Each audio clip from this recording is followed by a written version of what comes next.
নমস্কাৰ। কবিতাৰ শিৰোনাম মই এজন পঢ়ুৱৈ হ'ব খোজো। কবি সত্যজিৎ বৰপাত্ৰ। মই এজন পঢ়ুৱৈ হ'ব খোজো।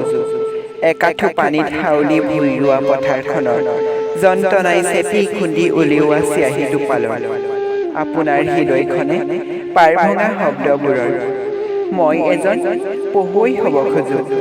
বিষয় অথবা ঠিকনাবিহীনভাৱে জাপি থোৱা কাগজখনৰ নিগনিয়ে কুটি কুটি শেষ কৰা কেৰুৱা খামটোৰ কৃষ্ণচূড়াক লৈ লিখিলে ভাল লাগিব দিয়কচোন। মই প্ৰেমত পৰিবলৈ শিকিম আৰু বৰপুখুৰীটোৰ কথা লিখিলে মই বিচাৰি যাম বোকা বোকা লগা সেই প্ৰাচীন গোন্ধ ৰূপালী মাছবোৰ, অথবা বিচাৰি যাম চুলিৰ অতীত আন্ধাৰ নাঙঠ দিনবোৰ, লিচুতলিৰ অৰিয়া অৰিবোৰ। আপোনাৰ কলমত কিন্তু জাৰৰ দিনৰ ফুল নুতুলিব।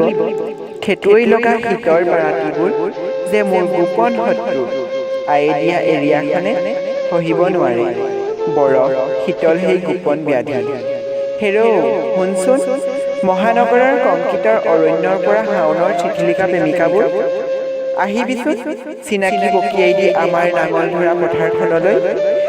জোক লগা গাভৰুৰ চিঞৰত চাই যাবি ভৰিৰ খোজত নাচি উঠা জীয়া পুঠি মাছ এজাক।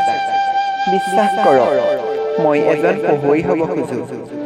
আপোনাৰ দেও লগা শব্দবোৰত মই বিচাৰি পাওঁ আইৰ বুকুৰ ন কঠীয়াৰ গোন্ধ, পিতাইৰ তামৰঙীৰ কান্ধৰ মিৰিয়াৰ ভৰত। বিচাৰি পাওঁ বিবস্ত্ৰ পতিতাজনীৰ কৰুণ হাঁহি, বৃদ্ধা পাগলীজনীৰ হেতা পৰা মুখ, অথবা সেই নাঙঠ শিশুজাক।